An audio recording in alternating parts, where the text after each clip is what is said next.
Hey everyone, so I wanted to make a video today about how to set up an RC car's slipper clutch. These clutches are typically found on 10th scale two-wheel drive vehicles, just like the one you see right here in front of you. The purpose of this clutch is generally to protect the drive line. And in this case, especially historically, almost all the vehicles came with ball diffs. Now I selected this kit right here, because it does have a ball diff. Some of the newer kits come with that are really designed for AstroTurf or carpet. Many of them seem to come with gear diffs, but for dirt, a lot of people are still running ball diffs. So it's really important to set up your slipper clutch right to protect your ball diff. Once your ball diff kind of breaks loose, it sort of grinds itself up in there, and it's just really crunchy from there on. It'll still work, it's just not, it'll never be smooth again. You really have to rebuild the whole thing. So setting up your slipper clutch properly to protect that can really save you a lot of time.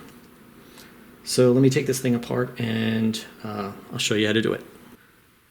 Alright, so now I got the whole thing apart, and to be honest with you, I kind of lied to you. Typically, whenever I set up my slipper clutch, I always check my diff first. So I'm just going to show you how to do that first, and it's pretty easy, and it's pretty much the same in most kits. It might be a little different.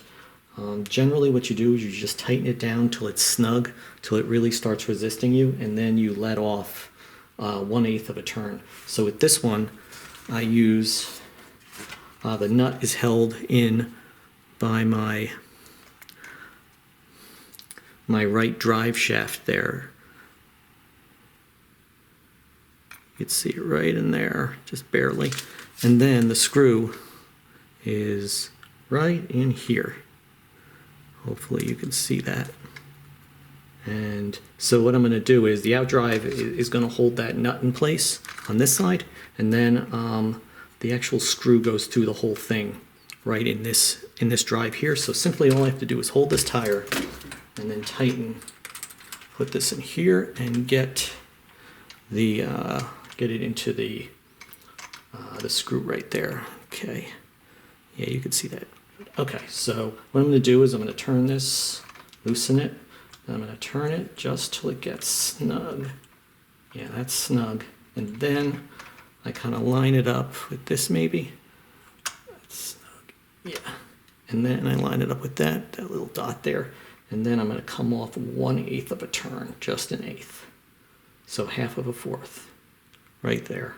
And that's all you do there. And that is set. It's that simple. Now some people tune these ball diffs, but I really, the manual said, this is pretty much what the manual said to do, and that's generally what I go by. Alright, so I'm pretty much just going to put this back together real fast. And then we'll actually get to the clutch itself, and it is right here.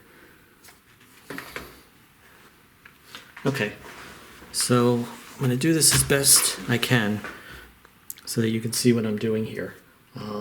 Keep in mind, a lot of the kits now have their slipper clutch in the center of the chassis. This is an older one with the whole clutch and motor and all the whole transmission and everything in the back. So if you didn't know, this is the slipper clutch right here, and this is the nut that you use to tighten it down. So basically what I do is, now that the diff is set up right, I actually intentionally loosen the slipper clutch at least 1/2 a turn. Give it at least 1/2 a turn, hold the spur gear right there, and I just loosen it at least 1 turn. Other than that, just get the nut on the shaft and just get it so that it's flush. So I guess there's nothing sticking out, but I already know that this is essentially too loose. Well, let me give it a little more. I'll give it a full turn so that it's almost flush now. All right, so you can kind of see that right there. So that's what you're going to use to adjust your slipper clutch. And this is the clutch right here. This is the clutch outer, and in there is the pad. Yeah, okay, there's the pad, and it's all attached into this spur gear. And the idea is that the spur gear can slip on these pads right there. and so essentially I can actually turn the spur gear without turning the wheels. And that's essentially how it works. Well, let me loosen up a lot. I'll show you real quick. It's pretty simple. So if you look, I'll hold the wheels down, and then I can actually see how much I can just turn this like it's no big deal. See how? So essentially these outer pads are attached to the drive shaft in there, and the spur gear is not. So now when I tighten this down more, just like so, it's hard to hold it like that. Get it a little more than flush. There you go. Now, let's see.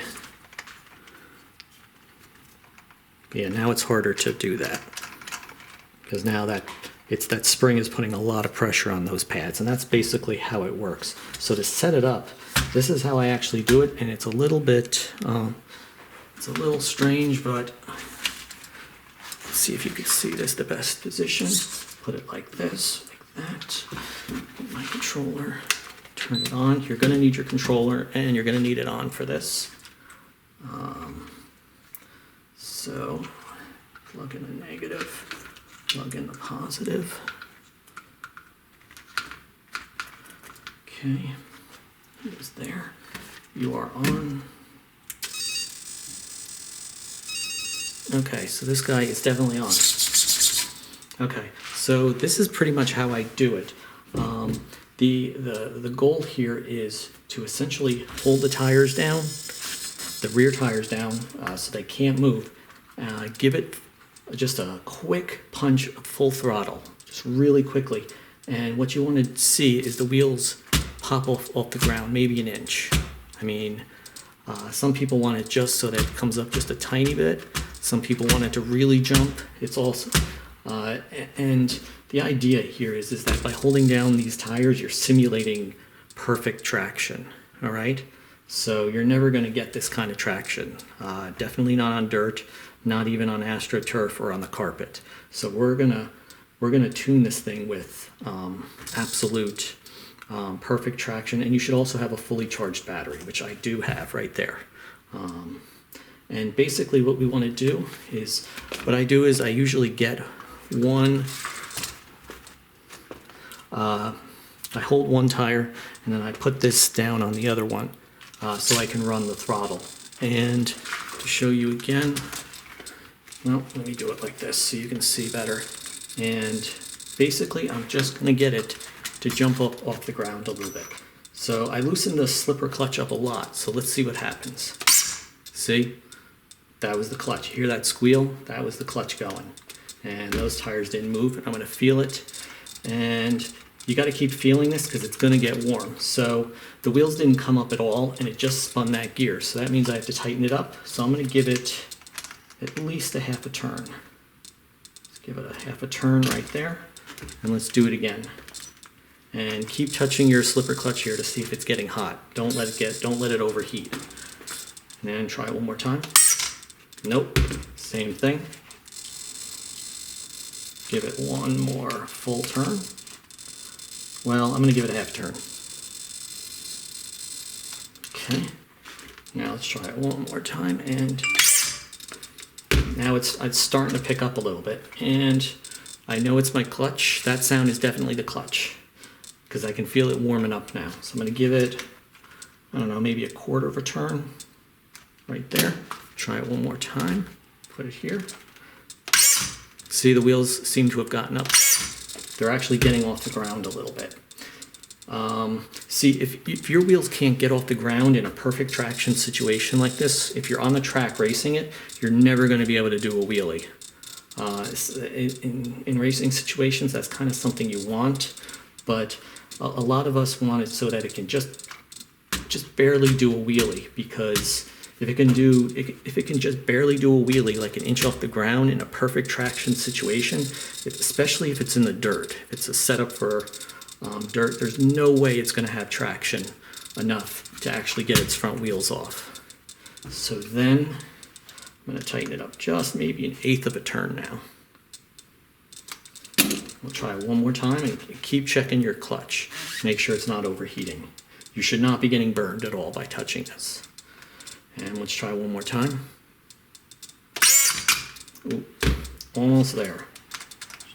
One more quarter of a turn. Give it. Try one more time. There we go. Yeah, it's getting warm now. Okay. Tighten it up just a little more. 1/8 of a turn. And it's definitely warming up, so you may have to actually take a break and wait. And yes, you have to do this with the cover off. You're never going to be able to really do that with the cover on, even though I know there's a hole in the cover. So let's try it one more time, and I'm going to punch it hard. Give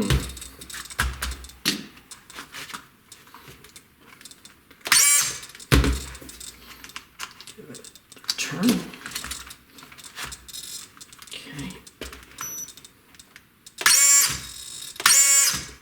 Okay, so now I can actually, ooh, see, that is getting hot. Now I have to take a break, so there's no way I can keep doing this. But I am actually getting the front tires off the ground now. And that's generally what I want. I want to be able to just get them off the ground. That means it has just enough torque to get the wheels off the ground.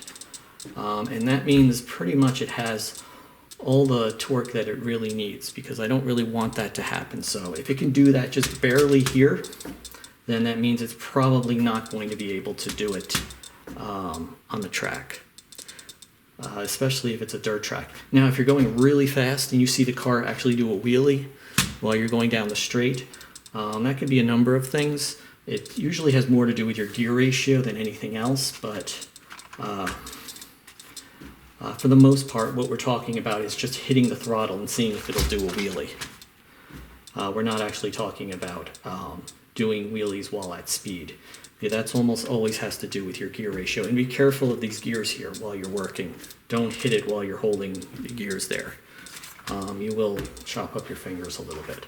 So let me try one more time just to see what it's going to be now that it's cooled off. And ready, get set. Yeah, let me get one more 1/8 of a turn. I'm sorry, 1/2 a turn.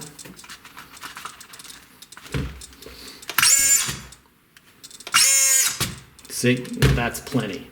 That's more than enough. And it's getting hot again. So like I said, you got to keep waiting. And just be careful with your fingers. Just don't. That's where it's really going to, yeah. Right down here is where it's going to get you.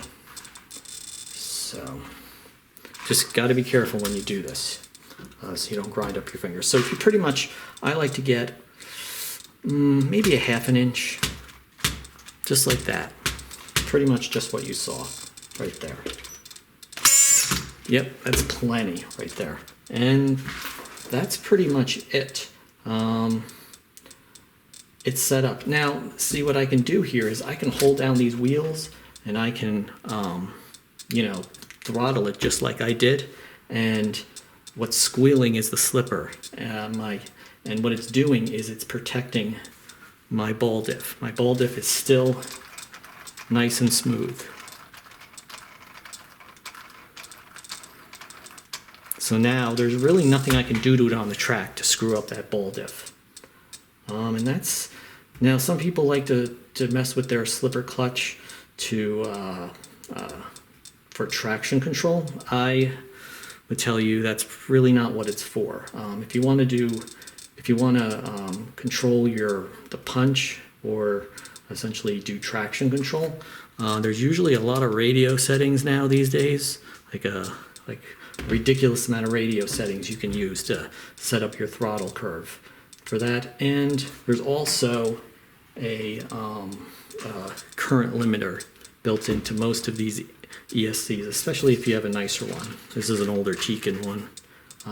So you can reduce that too, and that's really the best way to do it. Otherwise, every time you hit the throttle, you're actually wasting power because the slipper clutch is just turning that power into heat. So you really do want to have it pretty tight.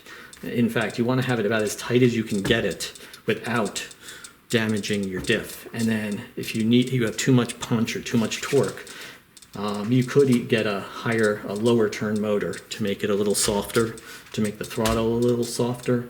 You could use radio settings, or you can actually go into the ESC and turn down the current, or I don't know, turn up the current limiter, limit your current so it's just not getting so much power. And that's generally how I do it. I would tell you to avoid using your slipper clutch as a traction control device. It really was never designed to do that, and I don't think it's very good at it anyway. It's just there to protect typically your drive shafts, essentially if you have a ball diff, which in many cases are still run on dirt tracks. All right, so that's pretty much it. Yeah, so pretty much about an inch off the ground, and that's it. Or half an inch to an inch is probably all I would recommend. And you can mess with it just to see how it feels a little bit. You know, go to a half an inch and then bring it to a full inch and see how it feels on the track. But just remember, the slipper clutch removes torque by basically turning it into heat or wasting energy. So I wouldn't depend on that for a traction control device. Just use it to protect your transmission and all your gears and everything. All right, that's it for this one. Thanks.